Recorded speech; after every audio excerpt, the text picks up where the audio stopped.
army, and they will defeat the Christians once and for all. And that's what the Christians call Armageddon, and that's what the Muslims call Al-Malham Al-Kubra. That's going to be the end of the Christians in this battle. There are going to be so many dead people.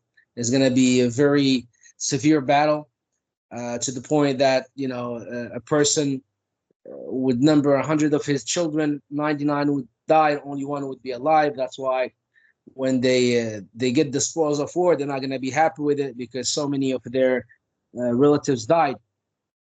And after that, that's when the Dajjal will come out.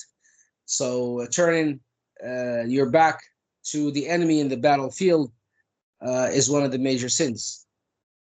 وَكَانَ عَهْدُ اللَّهِ مَسْئُولًا, and a covenant with Allah must be answered for, meaning Allah will inevitably ask them about that covenant that they gave Allah and then broke it by running away from the field.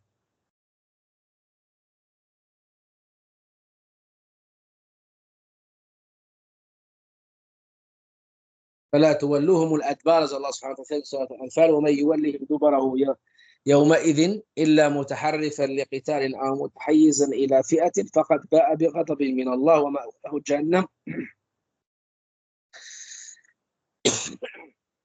Sorry. So Allah subhanahu wa ta'ala says, when you meet the disbelievers in the battlefield, don't turn your backs to them by running away from them, except if you are joining another party among the Muslim army, or to reposition yourself for battle. In other words, don't run away from them out of fear of death, because if you do that, then Allah subhanahu wa ta'ala will be angry with you and He will send you to hellfire. What's more, Allah subhanahu wa ta'ala says that flight, running away from the battlefield, will not make you escape death or killing. قُلْ لَن يَنفَعَكُمُ الْفِرَارُ إِن فَرَرْتُم مِّنَ الْمَوْتِ أَوِ الْقَتْلِ. Then Allah tells these fleeing people, these people that wanted to flee the battlefield, that fleeing from the battlefield will not delay their appointed demise or make their lives any longer. On the contrary, it may be the cause of their being taken sooner and in a sudden manner, because Allah may kill them. The enemy may not kill them, but Allah subhanahu wa ta'ala may take away their lives. As we mentioned about the third of the army that was apostate, the Prophet said that Allah will cause the land to open up and swallow them. So Allah will kill them because they ran away from the battlefield. They ran away to the enemy, seeking to live. So Allah subhanahu wa ta'ala took away that goal for which they ran away from the battlefield. Allah subhanahu wa ta'ala says, وَإِذًا لَا تُمَتَّعُونَ إِلَّا قَلِيلًا, and then you will enjoy no more than a little while, meaning after you run away from the battlefield, you don't get to live long and enjoy life. So you'll earn a major sin, you'll apostate from your religion, and still you will not enjoy this dunya for which you apostated. Similarly, Allah subhanahu wa ta'ala says in Sourat An-Nisa, Allah subhanahu wa ta'ala says, قُلْ مَتَاعُ الدُّنْيَا قَلِيلٌ وَالْآخِرَةُ خَيْرٌ لِمَنِ اتَّقَى. Short is the enjoyment of this world. The hereafter is better for him who have taqwa. Allah subhanahu wa ta'ala then says, قُلْ مَنْ ذَا الَّذِي يَعْصِمُكُمْ مِنَ اللَّهِ إِنْ أَرَادَ بِكُمْ سُوءًا أَوْ أَرَادَ بِكُمْ رَحْمَةً وَلَا يَجِدُونَ لَهُم مِّن دُونِ اللَّهِ وَلِيًّا وَلَا نَصِيرًا. Say, who is he who can protect you from Allah if he intends to harm you or intends mercy on you? And they will not find besides Allah for themselves any protector or any helper, meaning they have no one else except Allah to respond to their cries. Next, Allah subhanahu wa ta'ala says, قَدْ يَعْلَمُ اللَّهُ الْمُعَوِّقِينَ مِنكُمْ وَالْقَائِلِينَ لِإِخْوَانِهِمْ هَلُمَّ إِلَيْنَا وَلَا يَأْتُونَ الْبَأْسَ إِلَّا قَلِيلًا أَشِحَّةً عَلَيْكُمْ فإذا جاء الخوف رأيتهم ينظرون إليك تدور أعينهم كالذي يغشى عليه من الموت فإذا ذهب الخوف سلقوكم بألسنة حداد أشحة على الخير أولئك لم يؤمنوا فأحبط الله أعمالهم وكان ذلك على الله يسيرا. Allah subhanahu wa ta'ala tells us, قد يعلم الله المعوقين منكم والقائلين لإخوانهم. Allah already knows those among you who keep back men from fighting in Allah's cause, and those who say to their brethren, come towards us, meaning come to where we are in the shade and enjoy fruits. Subhanallah, this is reminiscent of what we hear today from some of the scholars from Saudi Arabia who blame our brethren in Hamas and Islamic Jihad and all the factions that are fighting jihad against the Jews and the Christians that are helping them. They are mu'awwiqeen. They are misguiding the Muslims. And this is the reason why I stress this point almost in every halaqah. I deal with it because many people out there are duped by the turbans that these people wear and by the students that gather around them and by the setting in the Masjid al-Nabawi. So people, when they hear this, when they see this, they listen to what these American turbans, as they are called, say. They are American turbans because they give fatwa according to the American interest. This is why they are called American turbans. So they sit there, they tell you that whatever Hamas did is an adventure and that they are causing the Muslims to die unnecessarily and that they don't have the means, the power, and the soldiers to be able to take on an army like the Jew army that is the fourth largest army and strongest army in the world. And these American turbans, they sit on the same chairs where when the Russians invaded Afghanistan, they started yelling to the top of their lungs for jihad. They were yelling to the Muslims, telling them, why are you not waging jihad against the Russians? Afghanistan is being invaded. And Russia killed 1 million civilians in Afghanistan. And these American turbans did not say that what the Mujahideen in Afghanistan were doing was an adventure. Why? Because that jihad, and it was truly jihad, was for the interest of the Americans. Therefore, these American turbans condoned this jihad because it was true jihad and it was also for the benefit of their masters, the Americans. Now, when this jihad is for the benefit, or let's not go very far, same country, Afghanistan.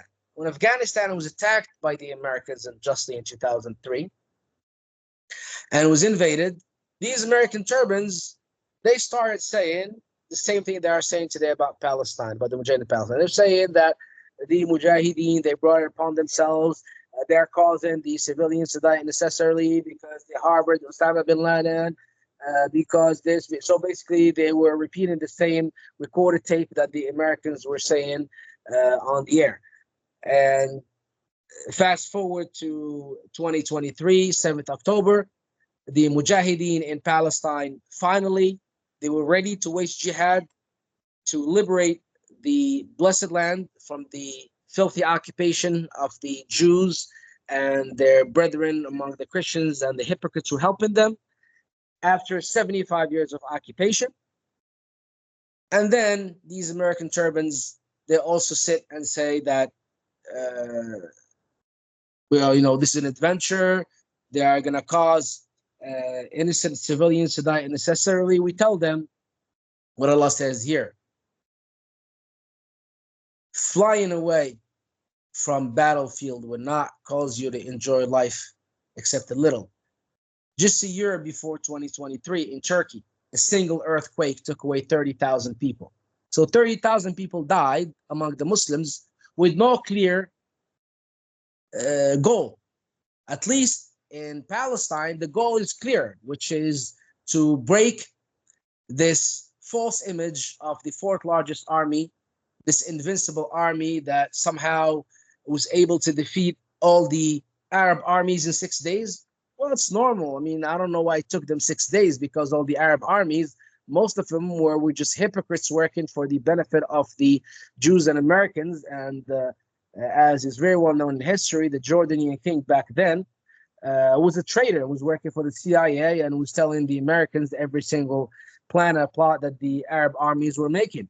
So, I wonder why it took the Jews 6 days to defeat the Arab armies when they knew everything about them. So this tells you that if they don't know anything about them, as is happening now, 8-9 months of war, and they are being killed. The Jews are being killed in Gaza. They are being maimed. They are urinating in their pants when they see the Mujahideen.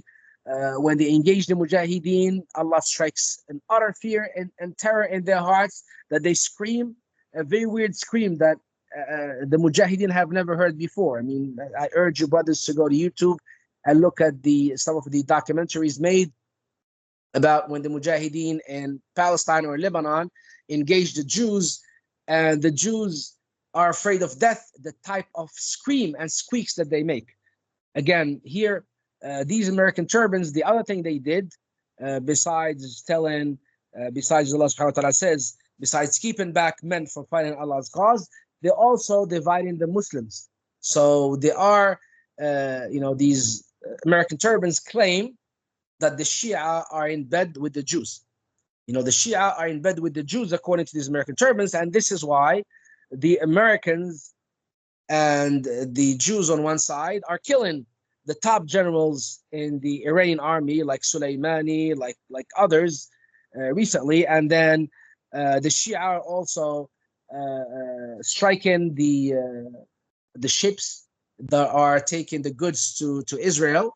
And of course, these Sunnis, who are enemies of the Jews, are given a land bridge for these goods to reach the Jews. So the Sunnis here are enemies, and they are given a land bridge to benefit the Jews. I mean, do they think that we are really this stupid? Sunnis and Shia, they are Muslim. They have a common enemy, which is the Kuffar. When the Kuffar are waging war against the Muslims, Sunnis and Shi'is join forces. This is how it has happened throughout history. These American turbans, their goal is to use the Sunni blood to fight a dirty war for the benefit of the Americans against the Shia. I repeat, the American turbans' raison d'etre, the American turbans' real purpose of being, is to use the Sunni blood to wage war against the Shia so that the Muslim ranks are weakened. And this is not what happened throughout the history of Muslims. Throughout history, Muslims fought the Kuffar side by side. Sunni, Shi'i, Khawarij, all the deviant sects join forces, as Sheikh Albani says. As long as they are called Muslims, forces are joined so that the disbelieving enemy is fought. Also, Sheikh Salih al-Luhaydan, may Allah have mercy on him, one of the good scholars of Saudi Arabia that died, he himself said, when a disbeliever wages war against a Muslim land, all the Muslim factions, deviant or straight, need to join forces. He said not only the Muslims joined forces, also forces are joined with the disbelievers that inhabit that land against this incoming disbeliever that is attacking the Muslims. So let's say, for example, in Afghanistan, there are Sunnis, there are Shi'is, and there are Christians. If the Americans invade Afghanistan, then all these people, Sunnis and Shi'is and Christians, need to join forces to fight off the Americans who are also Christians who are invading Afghanistan. This is the fatwa of the real scholars. So forget about the American turban sect. And not only that, so now we see that the north of Israel, more than 100,000 people left their homes because Hezbollah has been waging a low-level war against the Jews so that the Israeli army is stretched thin. So this is the purpose. The purpose is not to wage an all-out war. It is to stretch the army of the Jews.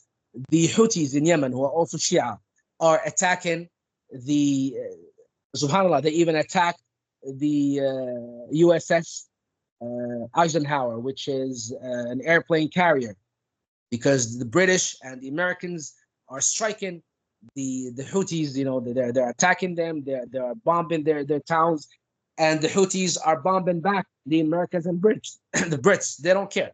So you're telling me that they are in bed with each other and they're killing each other? Well, we, the Sunnis, who are the real enemies, who are actually opening our lands and making diplomatic relationship with the Jews, I mean, this doesn't make sense. It doesn't make sense. We can't really be this stupid. Just because you wear a turban and you sit in a chair in Medina doesn't make you a prophet, doesn't make everything you say is clear. So we're not going to believe you. Allah subhanahu wa ta'ala has given us a brain and has given us the Quran.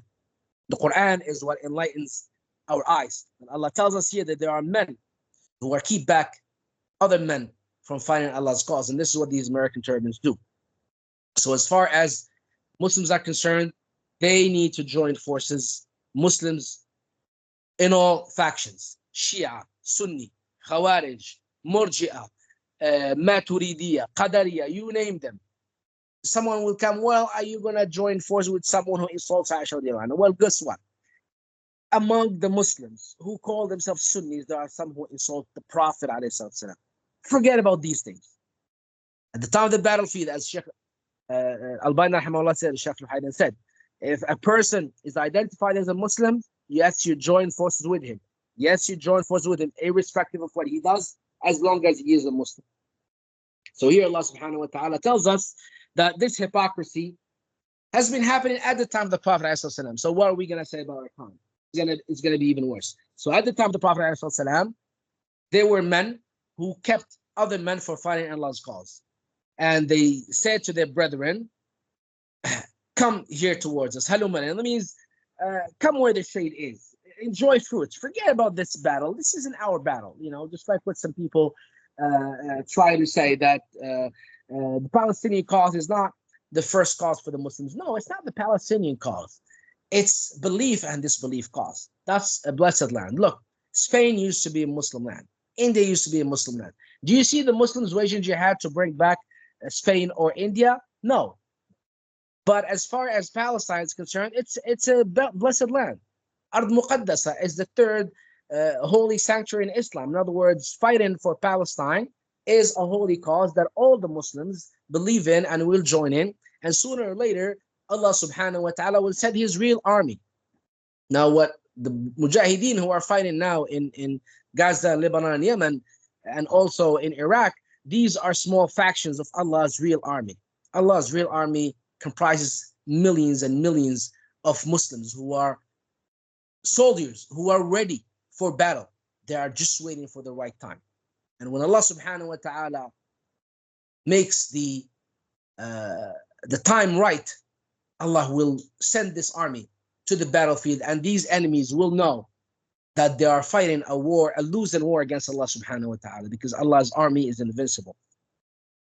So back to Tafsir Ibn Kathir, Allah subhanahu wa ta'ala tells us that his knowledge encompasses those who sought to tell others not to go out, and who said to their brethren, meaning their companions, friends, and acquaintances, come here towards us, come where we are in the shade, and enjoy fruits, and forget about waging battle for the sake of Allah. But in spite of that, they do not come to the battlefield except a little, being miserly towards you. That means they are mean and have no love or mercy towards you.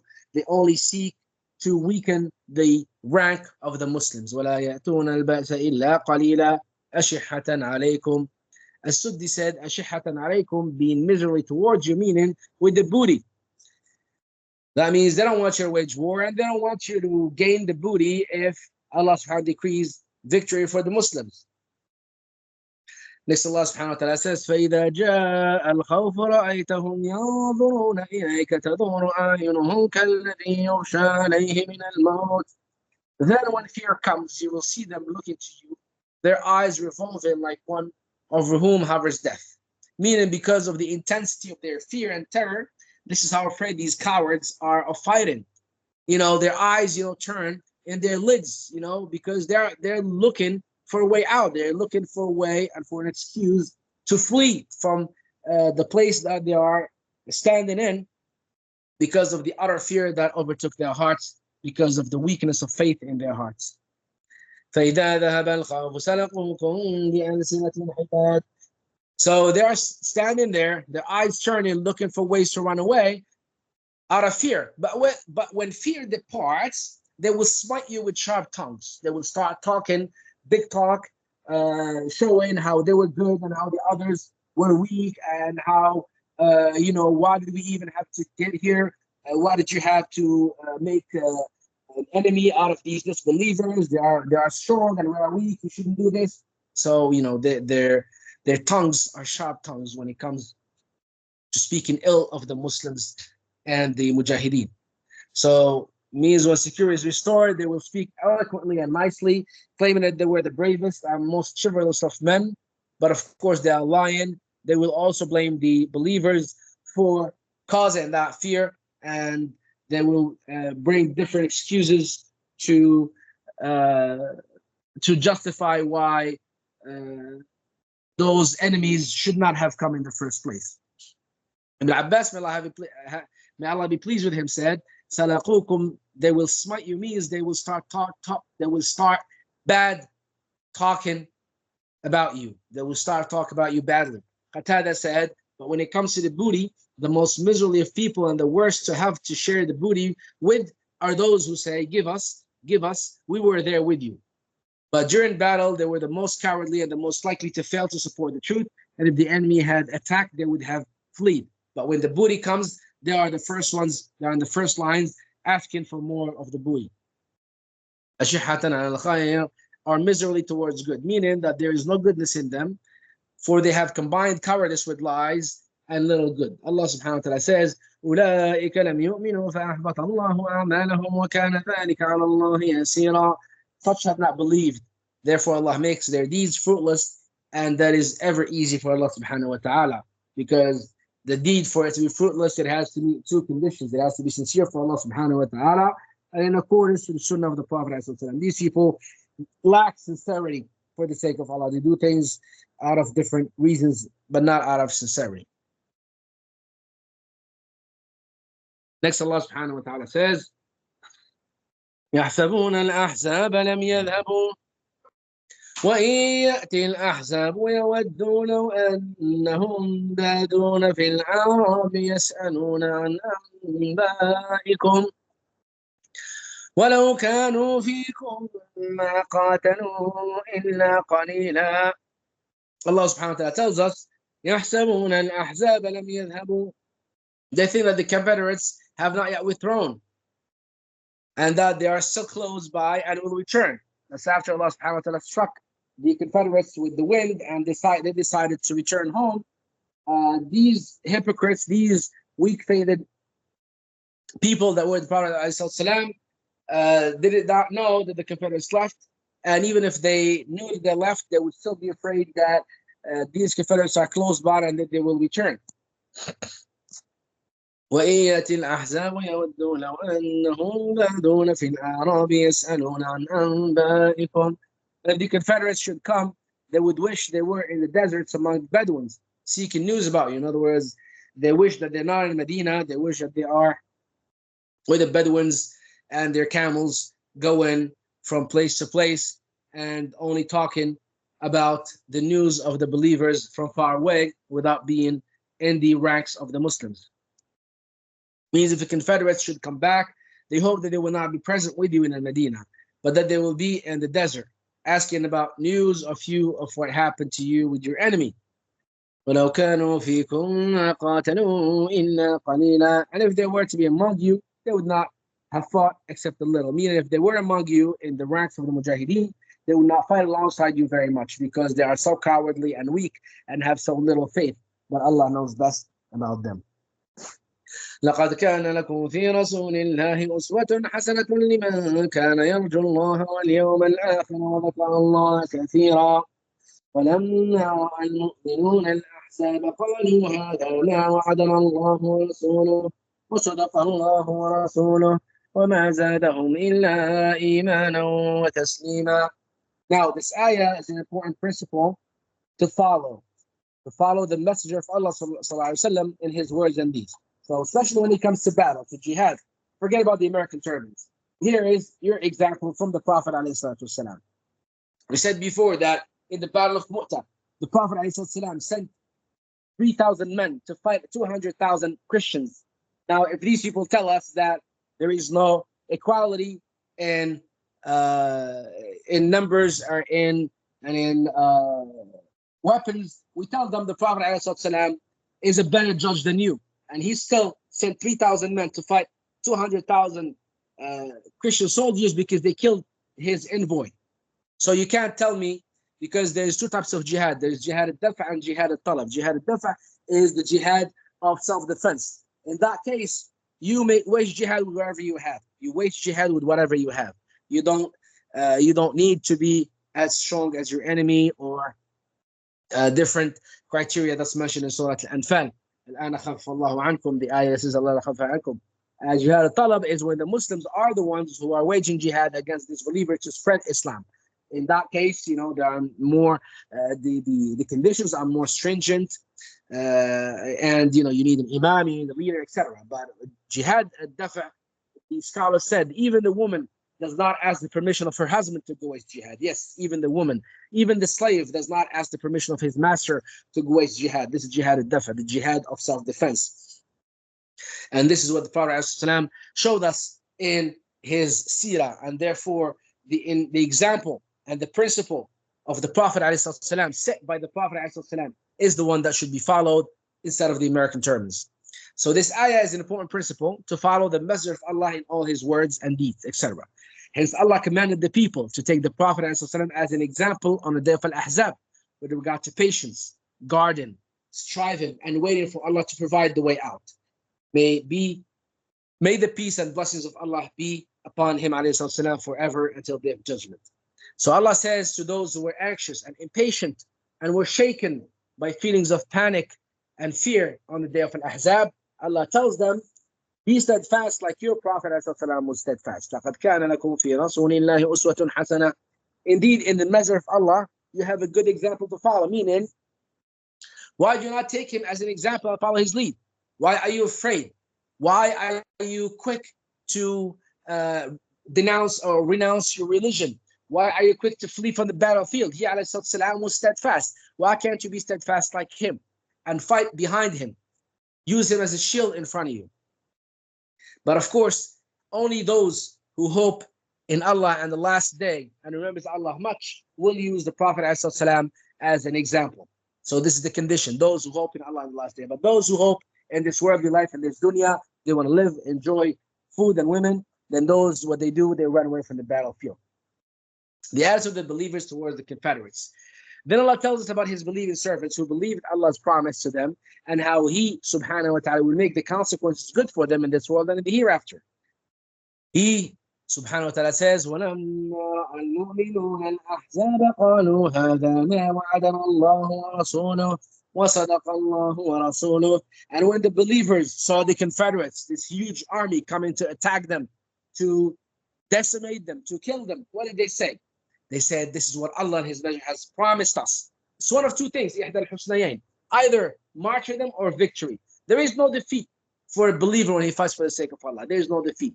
It's either victory or martyrdom. Ask Allah subhanahu wa ta'ala to give us victory or martyrdom for his sake in this world where the believers are being killed and injustice is being done to them in front of the eyes of the unjust world that claims to be a world of justice and of laws. Justice and laws applies to everyone except the Muslims. The laws were made to be applied on the Muslims, as the top prosecutor in the International Criminal Court said. He said the Americans clearly told him that the ICC court was made for the African leaders and from leaders like Putin. The ICC was not made for countries like the Jews and like the Europeans and the Americans. So for the Muslims who still believe in their slogans, in these big lollapalooza, like huge words like human rights and this and that, tell them, wake up. Look what's happening in front of you. These things are only drugs that are being fed to the Muslims to take them away from their religion. So when the believers saw the Confederates, they said, this is what Allah and his Messenger had promised us, either victory or martyrdom. And even martyrdom is a victory. And Allah and his Messenger has spoken the truth. Ibn Abbas, may Allah be pleased with him, and Qatada said, they mean what Allah said in Sourat Al-Baqarah, أَمْ حَسِبْتُمْ أَن تَدْخُلُوا الْجَنَّةَ وَلَمَّا يَأْتِكُمْ مَثَلُ الَّذِينَ خَلَوْا مِن قَبْلِكُمْ مَسَّتْهُمُ الْبَأْسَاءُ وَالضَّرَّاءُ وَزُلْزِلُوا حَتَّى يَقُولَ الرَّسُولُ